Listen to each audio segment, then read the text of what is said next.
son muy frecuentes como causantes de la eritroblastosis fetal. Entonces, ¿cuándo se mezcla la sangre?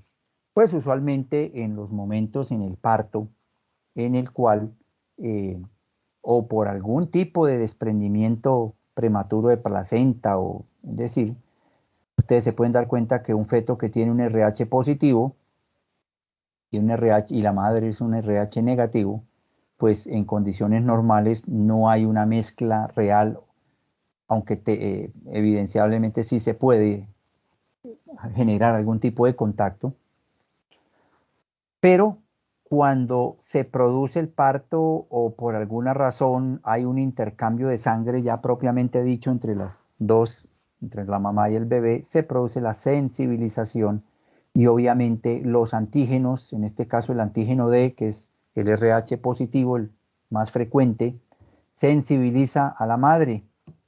Y entonces la madre, ¿qué hace? Pues, o no lo hace la madre, sino el sistema inmune genera anticuerpos contra estos tipos de RH que son positivos, perdón, y que son considerados como extraños, y de esa manera puede generar ataque de esos glóbulos rojos que están con RH positivo. Esto pues obviamente se da principalmente, como ustedes se pudieron dar cuenta, el, el desarrollo de la inmunidad contra el antígeno D del RH es mucho más lento. Por lo tanto, difícilmente los anticuerpos de la madre van a atacar al primer embarazo, al propio bebé que está presentando esa incompatibilidad de RH. Entonces, muy probablemente el parto se puede desencadenar de manera normal sin ningún inconveniente. Pero, si por mala fortuna, en un segundo embarazo, la mamá, que tiene obviamente el inconveniente de tener un esposo con un RH positivo, siendo ella RH negativo, vuelve a quedar embarazada y el nuevo bebé vuelve y queda con un RH positivo, ahí sí inmediatamente entre un embarazo y el otro se desencadenan los anticuerpos y van a generar entonces el ataque hacia la sangre del bebé, sobre todo aquí como se logra ver en un futuro embarazo. Entonces, ahí, ¿qué es lo que se está utilizando hoy día? Se ha utilizado un suero anti-RH que se llama Resuman, que se le aplica a la mamá después del parto, cuando hubo la sensibilización por parte del bebé positivo. Eso trae como consecuencia entonces el objetivo de esos anticuerpos es unirse a los anticuerpos y neutralizarlos. De manera que para, perdón, de manera que para futuros embarazos, entonces no existan anticuerpos o sí existen, pero están neutralizados, no tienen la capacidad de generar daño o ataque a la sangre del bebé. Entonces, eso para los casos en los cuales se puedan presentar este tipo de sensibilizaciones por incompatibilidad de RH. Bien. Profe, una pregunta. ¿Sí? Cuénteme. ¿Hay algún momento, pues no sé, si hay algún momento durante pues, el embarazo que se pueda determinar cuál es el RH del bebé? O sea, algún estudio o algo así, o eso se Sí, sabe cuando nace. pues hoy día eso es muy probable porque se pueden hacer punciones del cordón umbilical, se pueden hacer, ¿cómo se llama? Amniocentesis. Entonces ya hoy día incluso se pueden hacer cirugías eh, intrauterinas, correcciones de algunos defectos, algunas situaciones que puedan de una u otra manera. Por ejemplo, hoy día se hacen amniocentesis para poder incluso sacar y poder mirar si hay algún tipo de anormalidad genética, algún tipo de malformación genética o de alteración cromosómica que pueda uno decirle, bueno, este bebé viene con, por decir algo, con una trisomía 21 o viene con una trisomía X o con algún síndrome, un Klinefelter o cualquiera de las posibles alteraciones cromosómicas. Entonces, bien pudiese generarse incluso una punción a nivel del cordón umbilical, pero esas son actividades o son procedimientos sumamente, digámoslo así, riesgosos, pero que como le digo, para el primer embarazo no justifican, porque en el primer embarazo no va a haber comunicación tan directa entre la sangre de la mamá y el bebé. y la inmunidad, como vemos, como es por el RH, va a ser un poco más demorada. Entonces, no sé hasta qué punto se justifica en el evento de que tenga el papá un RH positivo y la mamá un RH negativo. Ya cuando se nazca, cuando se nace el bebé, se le hace la hemoclasificación y ahí sí se determina. Este niño logró sensibilizarla porque resultó positivo. Entonces se aplica el resumán y ya se neutralizan esos anticuerpos y de esa manera pues puede seguir teniendo embarazo si es que sigue con el mismo esposo, ¿no? Porque hoy día realmente los matrimonios no duran mayor cosa, entonces pues, más bien el próximo esposo se lo consigue o la próxima esposa se la consigue con el mismo RH para que no tengan problemas. No, mentiras, eso es por tomar del pelo. ¿Listo? Entonces Profe, sí, sé que se supone que el médico cuando pues una mujer tiene su primer embarazo y sucede eso de que pues el niño tiene un RH diferente, se le avisa de que si tiene un próximo embarazo pues con la misma claro, pareja sí, puede claro. ser riesgoso. Claro, nada más en el control prenatal, lo primero que uno le debe preguntar, ustedes van a aprender esto en gineco, es ¿qué tipo de sangre es usted? Ah, A positivo. ¿Y qué tipo de sangre es? Pues el padre de la criatura. Ya no se le puede decir que si su esposo, porque eso también se ofenden por eso. Entonces, el padre de la criatura, ¿qué tipo de sangre? A veces ni lo saben. Ahí en la boca. Entonces, no, es negativo. Entonces, bueno, como hay una incompatibilidad de RH, uno le explica a la mamá. Hay que tener mucho cuidado. Este primer embarazo es muy probable, no, es altamente probable de que pase sin ningún inconveniente. Pero si el niño sacó el tipo de sangre de su papá, ¿ve? De su esposo, y él es positivo, y usted siendo negativa, nos toca aplicar el resumán después del parto para que si usted va a seguir teniendo hijos con su esposo o con la pareja que tenga, y es incompatibilidad por RH, en futuros embarazos no tenga ningún inconveniente. Entonces sí, claro. Entonces, Uy, como, profe, yo no como entendí ese pedacito, no lo que he perdido entendió, un poco. listo. No, que he ¿Qué, perdido qué? un poco, profe. Bueno, entonces vamos a mirar. Sucede que una pareja tienen tipos de sangre RH diferentes. La mamá es, por decir algo, negativo, ¿listo? Y el papá y el padre es positivo, RH positivo. Como y deciden tener un hijo, queda la señora embarazada. ¿Listo? Ese bebé tiene la mitad de la carga genética del papá y la mitad de la carga genética de la mamá. ¿Listo? Pero dentro de esa carga genética, el tipo de sangre o va a ser el de la mamá o va a ser el del papá. No puede ser que entonces la mitad de la sangre va a ser del papá y la mitad de la sangre de la mamá, no. La sangre tiene que tener, si es A negativo o A positivo.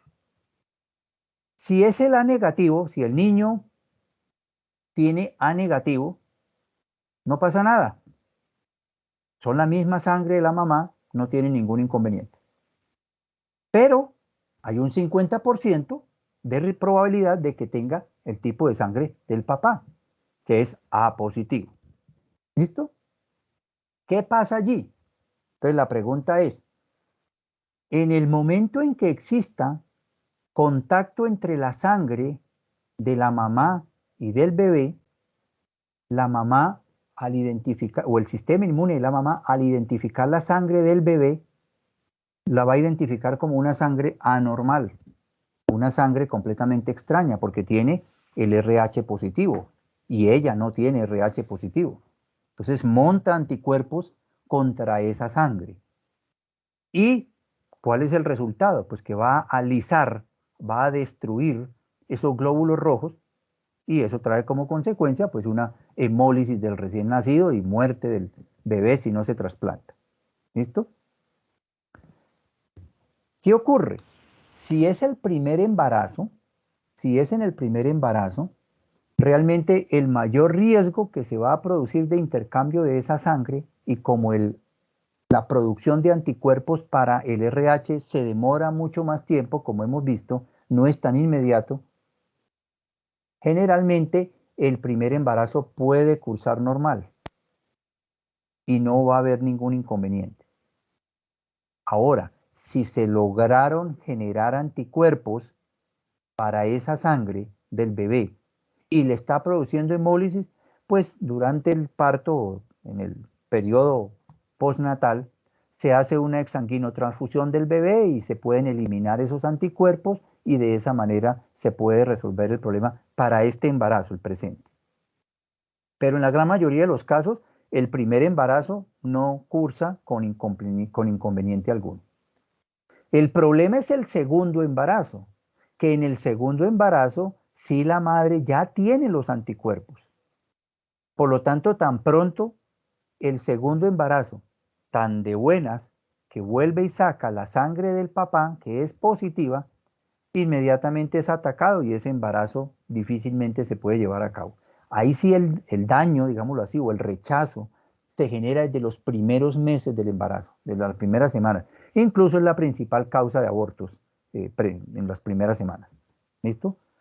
Entonces, ¿qué es lo que ocurre? Ya existe un autoanticuerpo o un antianticuerpo que se llama Resuman, allí su nombre, que entonces a la mamá se le aplica, tan pronto tiene el primer embarazo, se le aplica para que si llega a quedar embarazada, porque como no saben cuándo quedan embarazadas, si llega a quedar embarazada de un segundo bebé, inmediatamente este antianticuerpo lo que hace es bloquear, neutralizar los anticuerpos contra el RH. Es decir, volvemos a la situación como si no hubiera quedado embarazada, como si no se hubiera sensibilizado con ese primer embarazo. Y así puede tener, si es que quieren tener más hijos con la misma persona que tiene un RH diferente. Profe, qué ¿Listo? pena, otra pregunta. Listo, profe. Sí, Ok. pero entonces, profe, esa vacuna que su merced nos habla, ¿esa se coloca una sola vez y ya? ¿O hay Sí, que, sí, no sé, pues renovarla tal vez? no, pues obviamente se coloca una sola vez y pues hasta el momento no se ha encontrado que de alguna u otra manera pierda vigencia con el paso del tiempo. Por lo menos no que yo recuerde. Se aplica una vez y listo. Entonces, no se ha encontrado, o no he visto el primer caso, que a una mujer toque estarle aplicando. Ahora, casos se pueden ver, que toque aplicarle después de cada parto, si vuelve a ser positivo, el mismo resuman después de cada parto. Usualmente lo Profe, primero que se les aconseja es decirle, mire, ya tuvieron ese bebé, si lo puede considerar viable, pues traten de no tener más bebés, por lo menos con la misma persona que tiene sin tipo de sangre diferente. profe, esto, tengo ¿Sí? una preguntita. O sea, el problema estaría es como tal en el RH, ¿sí? Si Sí. llega a ser positivo o negativo, o también influye mucho el grupo sanguíneo. Ah, no, claro. Si también el grupo sanguíneo es, lo que pasa es que la inmunidad para el grupo sanguíneo es inmediata. Aquí lo acabamos de revisar. La Sí, generación de profe, pero anticuerpos para el grupo sanguíneo, entonces, es causa de incluso pérdidas del embarazo de manera temprana. Entonces, esa sí no alcanza a desarrollarse casi siempre. Como el RH nos da una demora, digámoslo así, nos da un tiempo de espera en desarrollar los anticuerpos, por eso el primer embarazo se puede desarrollar y casi que ni presenta inconvenientes. Pero los anticuerpos sí se generaron. Entonces toca tener cuidados para el siguiente embarazo. Profe, qué pena, uy, una ¿Listo? profe, entonces pregunta. ahí Dígame. uno queda loco, profe, pero queda perdido, porque entonces, no sé, uno con la pareja que vaya a estar, que supongamos que Pues uno quiere es tener que, hijos, no, pues uno tiene que claro, preguntar. claro, lo primero que debe pedirle es una hemoclasificación. No, mentira, ni más faltaba, pero sí es que por eso lo importante, por eso es que uno ve hoy día gran cantidad de pérdidas, mujeres que quieren ser mamás, pero es que cuando uno va a revisar, no, pero o sea, ¿por qué no se conoce a la pareja antes de tratar de tener hijos? Pregúntele el nombre, por lo menos pregúntele si sufre de alguna enfermedad, qué tipo de sangre somos. Pero como eso la gente no lo planea, lastimosamente, pues por eso se presentan esas cosas. Pero si usted tiene como una actitud un poco más seria y madura y responsable en esto, es decir, usted por lo menos, no sé qué tanto, pero usted debería saber el grupo de sangre de su pareja, o si padece alguna enfermedad que pueda ser transmitida genéticamente, como mínimo, antes de ponerse a procrear con ella o con él. ¿Listo? Bien, creo que Estefanía estaba por ahí bregando a ¿A Sí, preguntar algo? profe, qué pena. Es No, que para nada. esto, es que yo, pues, por lo menos yo conozco un caso pues, una mujer que tiene bueno, tuvo una pareja y los dos eran de un RH positivo y tuvieron un hijo de RH negativo. Eso, pues, no sé Bestia, si bestia. o sea, si eso es probable o no. Y pues, es más, un compañero creo que preguntó lo mismo en el chat, que qué tanta probabilidad había de que, pues, dos personas con RH, digamos, positivo den un niño negativo o al contrario. No sé. Pues le cuento que ahí sí, como dicen ustedes, ahí sí me corchó, porque en lo poco que yo conozco no he visto un caso de esos. Habría que revisar si están muy bien hemoclasificados, primero que todo, tanto ellos como el bebé, Porque pues, porque o sea, yo pensaba por un momento, o sea, yo dije, bueno, de pronto, pues pensaría el profesor, no, pues de pronto puede que el niño no sea del papá, pero lo que pasa es que le hicieron una prueba y el niño sí es del papá. O sea, él tenía prueba de, pues, sí, de paternidad. Entonces, no sé, quedé ahí un poquito a mí no se me confundida. ocurrió esa tercera posibilidad, pero efectivamente puede ser también, Sí, efectivamente. entonces, no sé, Sí, profe. no, pues vuelvo y le digo, me deja la tarea, me deja la tarea porque no conozco, no había escuchado, porque no tendría lógica desde el punto de vista genético, desde las leyes de Mendel, no tendría lógica que yo sea, que yo sea positivo o seamos positivos y salga negativo, qué sé yo. No tendría sentido porque el tipo de sangre se hereda de alguno de los papás. Profe, Entonces O sea, no que tiene habría alguna sentido que posibilidad de que hubieran clasificado mal, ya sea alguno de los padres o al hijo en podría su tipo ser, de sangre o que cuando al nacieron. momento de O algo así. hemoclasificar al niño también lo hemoclasificaron mal. Es lo primero que hay que descartar. Volver a repetir las pruebas de hemoclasificación, tanto para, porque una vez, y bueno, de pronto si no alcanzamos a terminar, no hay problema, les comparto, una vez un paciente dijo, yo es que yo era A y ahora soy O. Y no, pues ¿cómo así? Uno no cambia de sangre así como cambiar de camisa. Alguna de las dos está mal, volvamos, y no, efectivamente estaba mal clasificada, o por lo menos la segunda prueba dio A, o la tercera prueba, perdón, o sea que la segunda que él consideraba que había cambiado de sangre estuvo mal reportada. Le dije, ojo con eso, porque usted no puede decir, o sea, si yo soy A positivo desde que nazco hasta que me muero. Uno no va a cambiar, por lo menos no conozco ese caso. Y el día que se presente, mejor dicho, un Nobel, ahí está. Entonces yo creo que pueden ser problemas de tipificación de la sangre. Es lo primero que hay que descartar, que efectivamente estén bien hemoclasificados, no haya sido una mala interpretación, una mala lectura del resultado, y entonces por eso crean que son positivos y sucede que uno es negativo.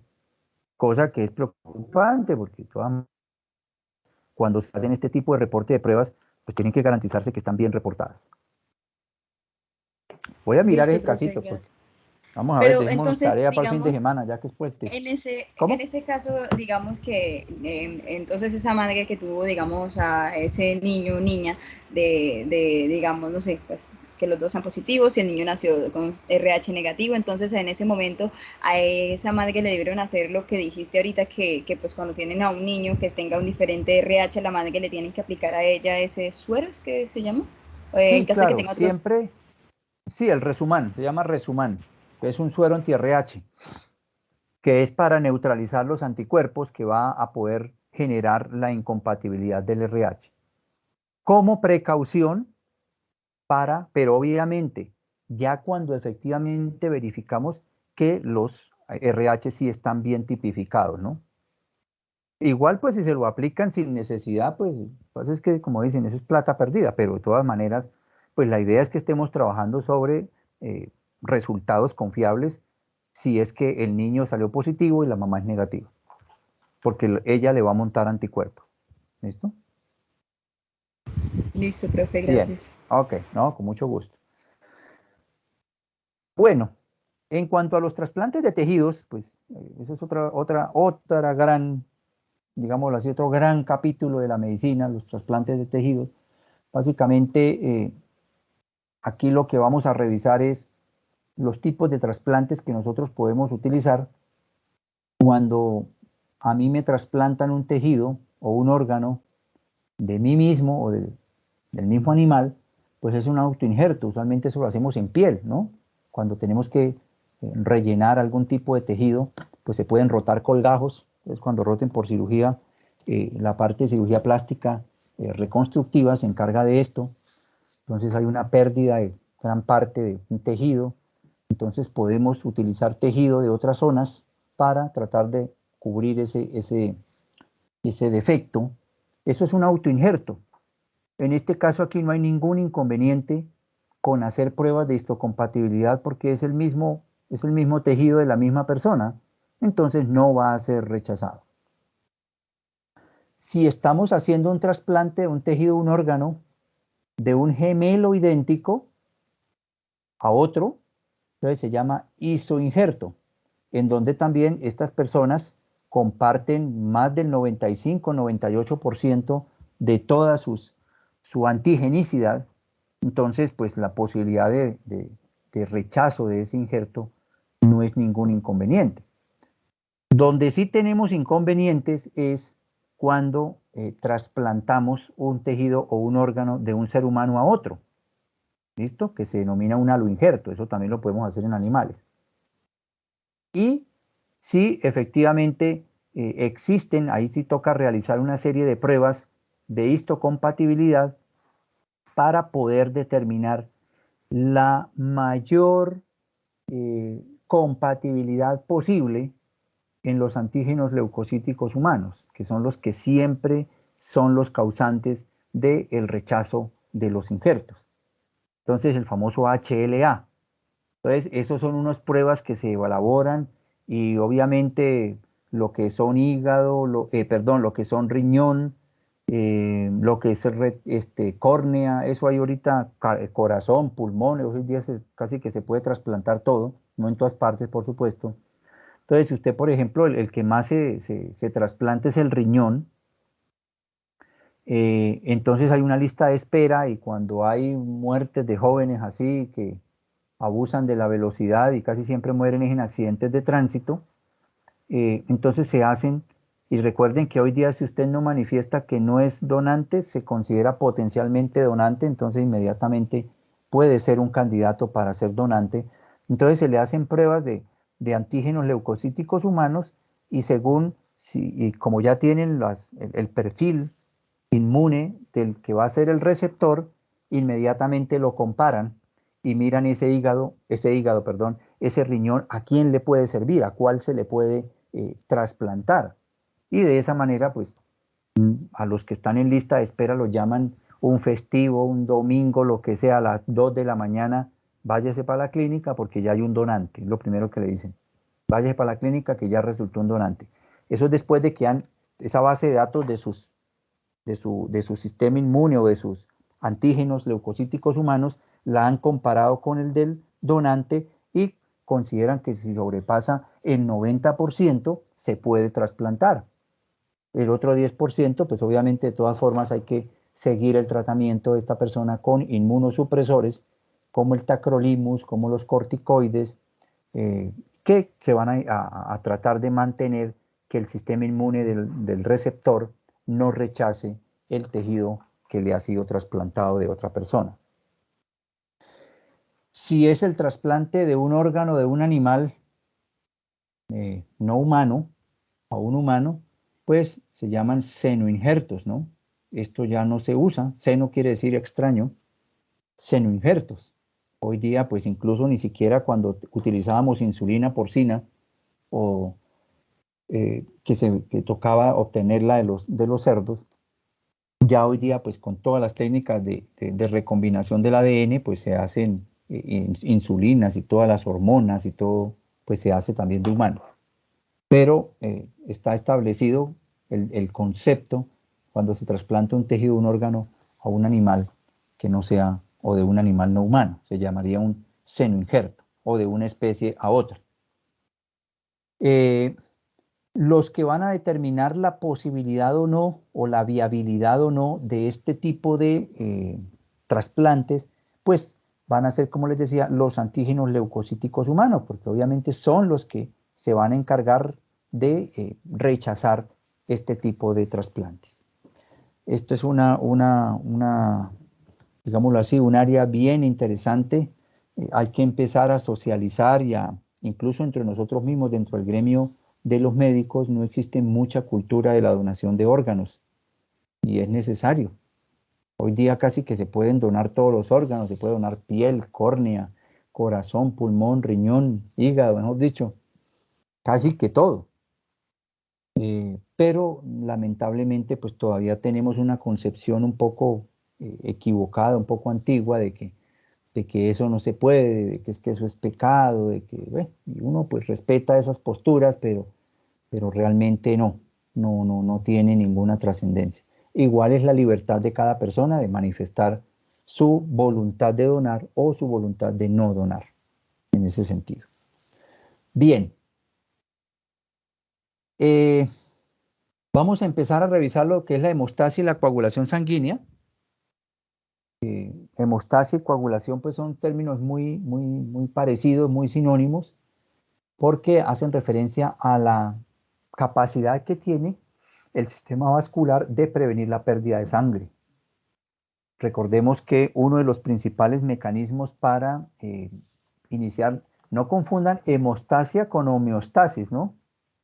A veces tiende, como suenan algo parecido, entonces a veces encuentra uno que existe confusión entre homeostasis, que fue el primer concepto que vimos nosotros de ese equilibrio dinámico de las variables fisiológicas, a hemostasia, que hemostasia es la interrupción de un sangrado, es generar un tapón de coágulo, un coágulo que obstruya un orificio que se haya presentado en alguno de los vasos sanguíneos y que evita la pérdida de sangre.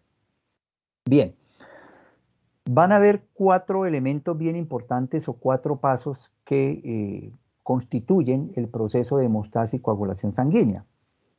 El primero de ellos es un espasmo reflejo vascular, que ya lo hemos revisado, que era el espasmo miógeno local.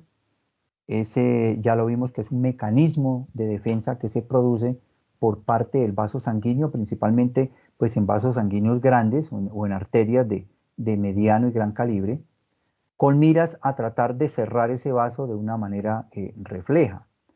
Al parecer, también incluyen o participan en este proceso algunas sustancias que van a proceder de los tejidos traumatizados o de las lesiones, porque cuando uno se corta un vaso sanguíneo, pues antes de cortarlo usualmente también ha cortado piel, ha cortado tejido celular subcutáneo, o se ha destruido este tejido.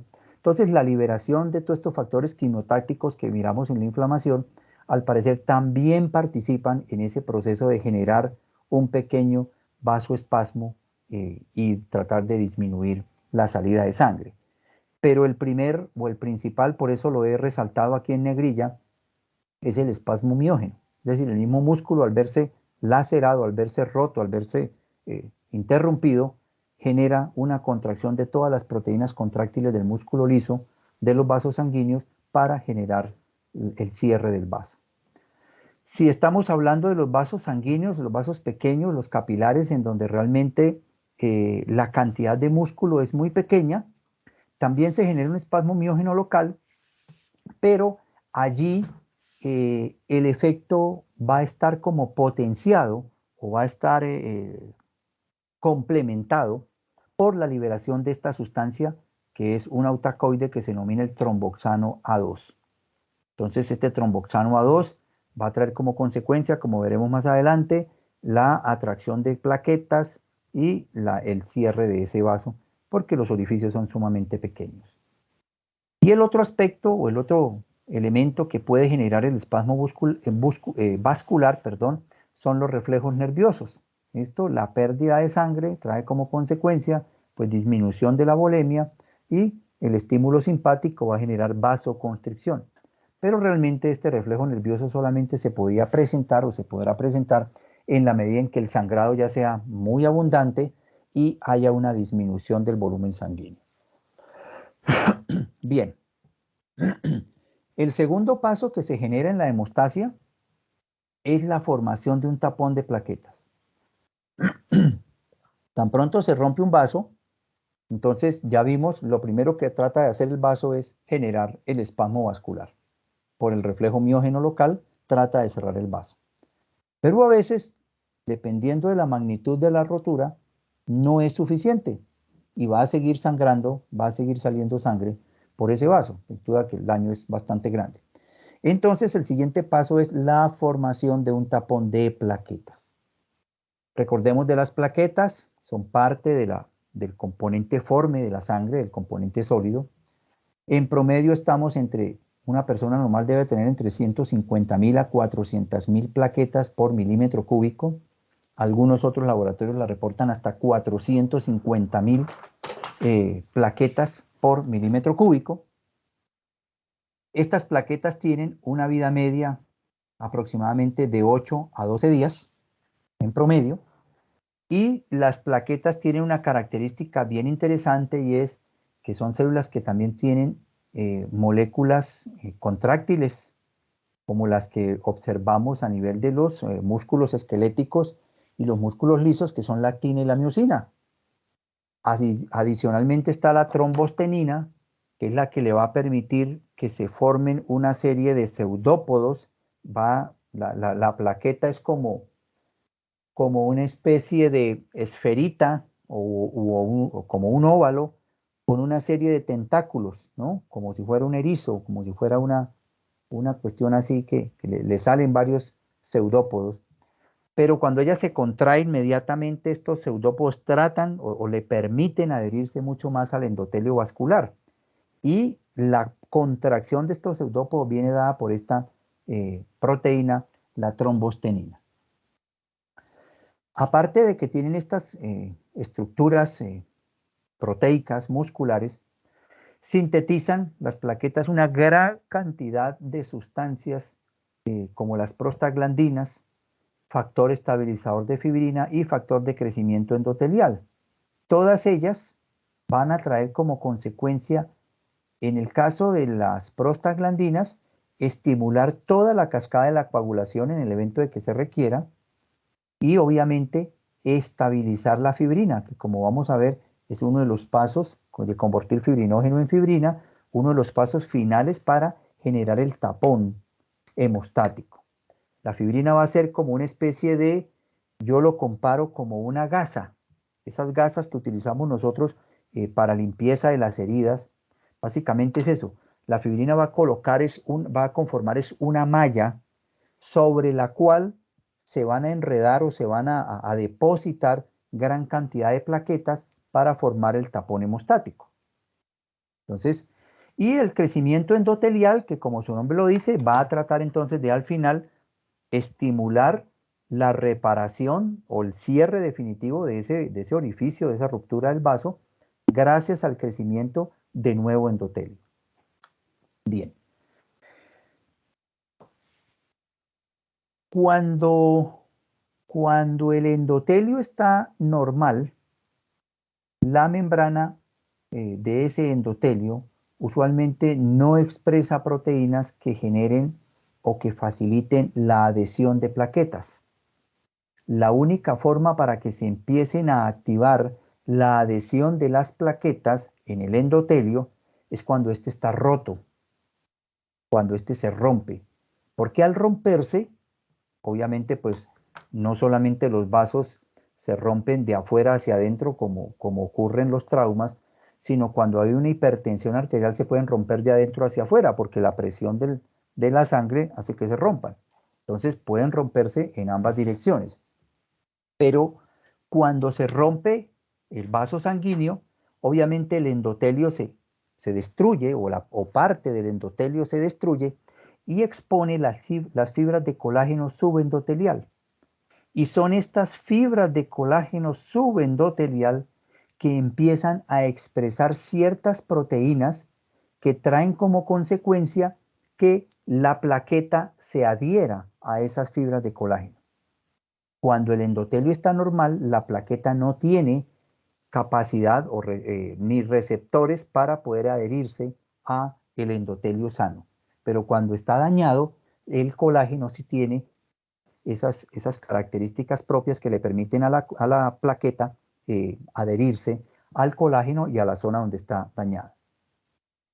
Cuando se une al colágeno, inmediatamente se desencadenan unos cambios citoplasmáticos dentro de esa molécula que traen como consecuencia que se aumenten de tamaño, que se dematicen, y los pseudópodos, gracias a la trombostenina, generan una serie de anclas, o los pseudópodos empiezan a entrelazarse entre una plaqueta y otra para generar una gran malla, una gran acumulación de plaquetas y generar el tapón hemostático.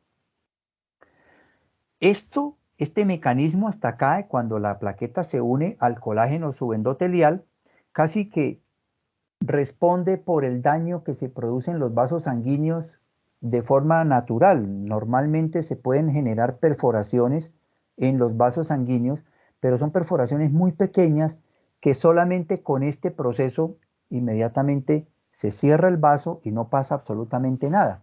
Están descritos que a lo largo del día se pueden generar pequeñas microperforaciones dentro de los vasos sanguíneos, pero las cuales son resueltas con este mecanismo del tapón de plaquetas.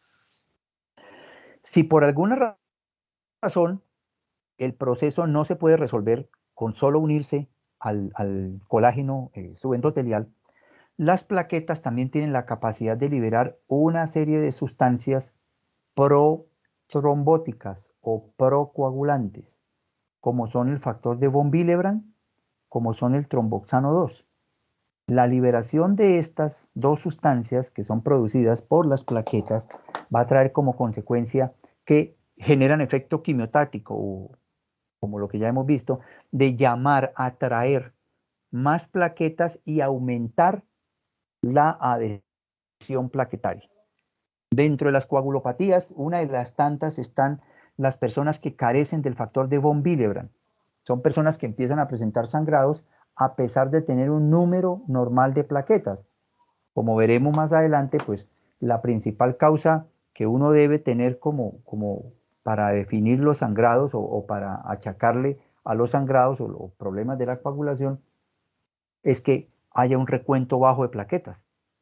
Pero cuando encontramos una persona con un número o con un recuento normal de plaquetas, pero que aún así presenta sangrados frecuentes, aún así presenta petequias o cosas por el estilo, muy probablemente nos va a tocar empezar a revisar, no sea que pues sean plaquetas en número normal, pero que funcionalmente no estén cumpliendo, y la gran mayoría de ellas pueden estar cursando con que esta persona tenga una deficiencia de este factor de von Willebrand, que es el que estimula la adhesión plaquetaria. Entonces las plaquetas no son funcionales para poder generar la coagulación. Aquí tenemos más o menos el procedimiento, cómo sería en un endotelio vascular normal. Los endotelios, recordemos que no solamente liberan el óxido nitroso o el óxido nítrico para generar vasodilatación, sino que también genera otras sustancias vasodilatadoras como las prostaciclinas.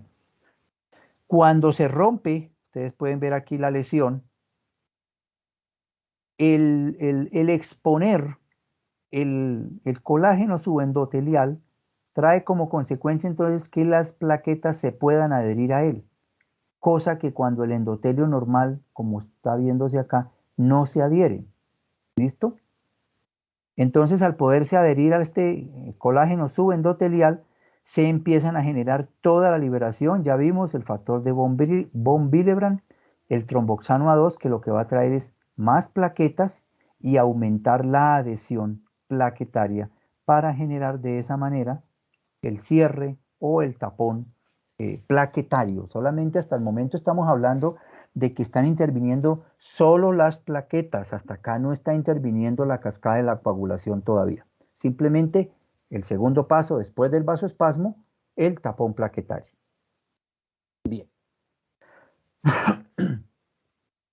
La coagulación como tal, el coágulo sanguíneo al final, si este tapón plaquetario no dio resultado, es un orificio muy grande, pues entonces va a traer como consecuencia que se empiece a generar o se active toda la cascada de la coagulación sanguínea. Y esa cascada de la coagulación sanguínea lo que va a traer es como consecuencia la activación de una gran cantidad de factores que, al igual que como ocurría con el complemento, son factores que en condiciones normales están inactivos, pero que la liberación de estos factores, como el factor de von Willebrand, el factor del tromboxano A2, la presencia de calcio o la expresión también del colágeno subendotelial, va a traer como consecuencia que se active toda esta cascada y que estos factores entonces pasen de un estado inactivo a un estado activo. ¿Listo? Va a traer esto como consecuencia la formación de unas hebras de fibrina, como les mencionaba, son las que me van a permitir o servir de estructura para conformar el coágulo. Y finalmente, ese coágulo se retrae, hay retracción del coágulo, se condensa, se comprime, para generar lo que ustedes ven aquí, ese tapón hemostático, en el caso de que la persona tenga un vaso de mayor calibre que se haya roto. ¿Listo? Este proceso es básicamente pues, para evitar de manera permanente la pérdida de sangre. Bien, yo no sé, muchachos, son las 12, las 11:59. Todavía me faltan 8 diapositivas, de todas maneras, como para revisarlas con calma. Si quieren, dejémoslas ahí y las revisaríamos el próximo miércoles, en donde ya terminaríamos lo que hemos visto acá de coagulación o de sangre y empezaríamos el sistema respiratorio. ¿Les parece? Listo, Para no dañarles ayer almuercito, que ya Listo, profe. son las 12 del día. Listo, profe. Bueno, muchachos, muchas gracias ahí por perdonen ahí la interrupción del internet. Nos veremos el próximo miércoles, 7 de la mañana. ¿Ok? Que tengan un buen fin de semana, que descansen y estudien también. Chao pues. Listo, profe, hasta Gracias. luego, profe, gracias. Bueno, chao, nos hablamos, que estén bien. Gracias. Chao.